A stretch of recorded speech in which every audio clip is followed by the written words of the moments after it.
did we as a community take good enough care of your family after your father's passing? You did not ask that question. I did. You said no dumb question, no disallowed question, no off limits question.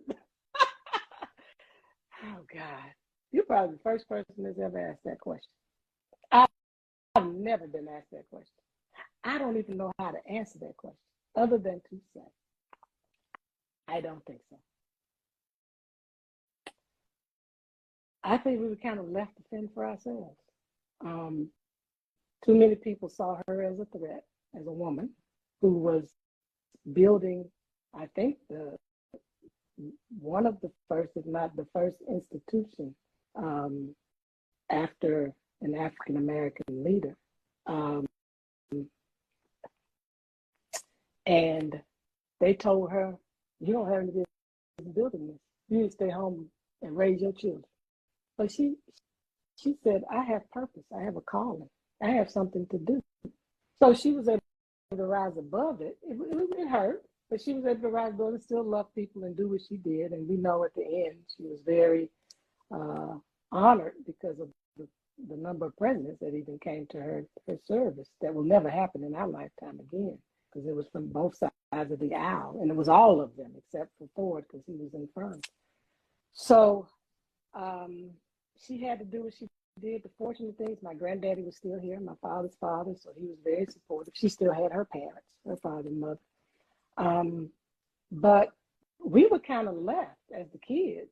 You know, the only person that was very faithful to really showing up and checking on us, checking in, was Ambassador Andrew Young. And that's why probably to this day, I continue to call him Uncle Andy, because he was there. Every time when we had tragedy to hit us, because people don't know, they think about Daddy. My uncle was found in the swimming pool. No water in his lungs, so he didn't drown. We think it was connected to my father's assassination because he was there when my father was assassinated and he knew some things. So we think there was some foul play. I was 6.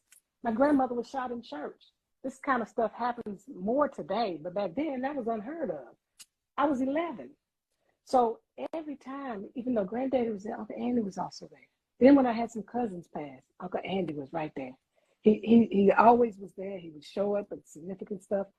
But yeah, it would have been good to have some folks, you know, come around and try to help you, because I didn't get much help psychologically other than a little bit of time. You know, my mother took us to a psychiatrist, and he said we seemed to be okay. But I think because of her calling, and I'm not blaming her at all.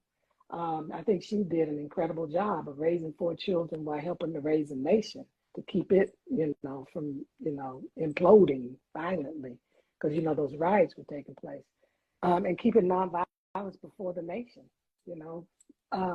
And so, you know, we went through that initial phase, but it really wasn't until I got in law school around the age of 23, 24 that I started my first real counseling. So I was just lost in my own little world.